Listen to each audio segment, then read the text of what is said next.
पिछले 2 बरस के दौरान बतौर हुक्मरान वज़ीर आज़म इमरान खान की पै दर पै नाकामियों के बाद अब तब्दीली के नारे पर कप्तान की हिमायत का फैसला करने वालों का रोमांस शर्मिंदगी और गुस्से में ढलता नजर आता है और वोटर झोलियां उठाकर हुकूमत के खात्मे की दुआएं मांगते नजर आते हैं। आम आदमी तो दूर की बात, मीडिया में मौजूद हसन निसार और इरशाद भट्टी जैसे कप्तान के देरीना हमायती भी अब रोजाना टीवी पर बैठकर इनकी नाकामियों का रोना रोते नजर आते हैं। हसन निसार ने तो यहाँ तक कह दिया कि मैंने कप्तान की हिमायत करके खुद को उल्लू का पट्टा साबित किया।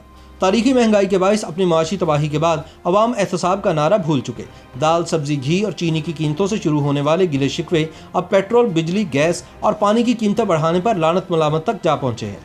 अवाम की हालत उन सपोर्टर्स की तरह हो गई है जो अपनी टीम को पूछते पूछते इस हद तक आ गए हैं कि अब इन बेसमत लीडर्स नुमा खिलाड़ियों को देखकर खाली बोतलें उछालने पर तैयार हैं। अंडे टमाटर महंगे बड़े हैं, सो वो फेंकने से रहे। बहुत से ऐसे सोशल मीडिया स्टार जो कभी कप्तान की कप्तानी का दम भरते नहीं थकते थे, अब तहरीक इंसाफ की ऐसी शानदार टीम परफॉर्मेंस देखकर बगलें झांक रहे हैं। उधर अवाम जख्म खाए बैठी है, उधर पीटीआई में यहाँ वहाँ से इलेक्टेबल्स के नाम पर जमा किए गए मेंबरान असम्बली उधार खाए बैठे हैं। इलेक्शन जीतने के लिए तहरीक इंसाफ ने ऐसे अफराद को भी पीटीआई में वेलकम किया था जो जद्दी पुश्ती सियासत में कामयाब और पार्टी में धड़ेबंदी के फन में ताक थे।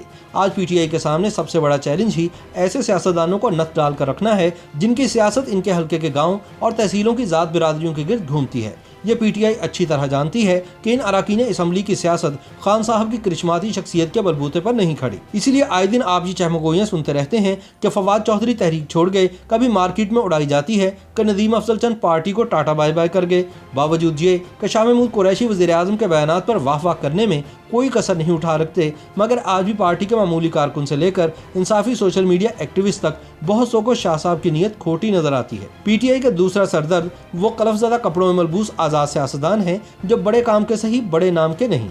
जब जहांगीर तरीन इमरान खान की हुकूमत को खड़ा करने के लिए इन कमज़ोर सहारों को जहाज़ में बिठा कर ला रहे थे, उस वक्त फिजा में 2 फ्रीकैन की ख्वाहिशें पनप रही थी। एक तरफ इमरान खान जो इन इत्तेहादियों को हुकूमत बनाने का नंबर समझ रहे थे, तो दूसरी तरफ वो इत्तेहादी जो अपनी और अपने हल्के की ख्वाहिशात की लंबी फहरिस्त बनाकर लाए थे। अगर हुकूमत ने विश लिस्ट मसल कर कूड़ेदान में डाली तो ये आज़ाद अरकान के नंबर भी एक एक करके गिरते जाएंगे। पीटीआई से हाथ मिलाकर पछताने वालों में तीसरी किस्म उन इत्तेहादी जमातों की है जो हुकूमत बनते ही रूठने मनाने के मूड में आ जाती हैं। एमक्यूएम ने इस शदीद मुकाबलेबाजी में नुमाया मुकाम यूँ हासिल किया कि यह आए दिन रूठने और फिर एक मुलाकात और एक वजारत मिलने के बाद खुद ही मान जाने की पुरानी रविश पर चल रहे हैं। एमक्यूएम हाल मस्त है, इसकी डिमांड्स के क्या ही कहने। काफ लीग पिछले 1 साल से कभी मान जाती है और कभी नाराज़ हो जाती है, लेकिन जब से इसकी क़यादत के खिलाफ नैब ने पुराने केसेस खोलने का इंदिया दिया है, चौधरी बिरादरान भी कप्तान से नाराज़ नजर आते हैं। लेकिन बलोचिस्तान से इत्तेहादियों का मूड सबसे ज़्यादा ही ऑफ है। वो कहते हैं कि ना तो कप्तान ने इनके साथ किए गए मुआहदे पर अमल किया और ना ही इनको रूठने के बाद मनाने की कोई ज़ाती कोशिश की। ये कहते हैं इन्हें इज्जत भी नहीं मिली, कई महीने इंतज़ार के बाद भी खान साहब से मुलाकात नहीं हो पाती। इतने ढेर सारे मांगे तांगे के इत्तेहादी, तेरे मेरे से कहकर लाए गए आज़ाद मेंबरान, कहीं मतलब के यार और कहीं गर्ज की दोस्ती। कच्ची बुनियादों पर खड़ी हुकूमत की कुर्सी को कप्तान की हुकूमत बनवाने वालों ने गैर मुंतखब अफराद की नाअहलियों से लाद दिया है। इन हालात में खदशा है कि तब्दीली लाने में मुकम्मल तौर पर नाकाम होने वालों की तब्दीली के लिए हल्की सी भी हवा चली तो यह कागजी हुकूमत धड़ाम से मुंह के बल ना आ गिरे।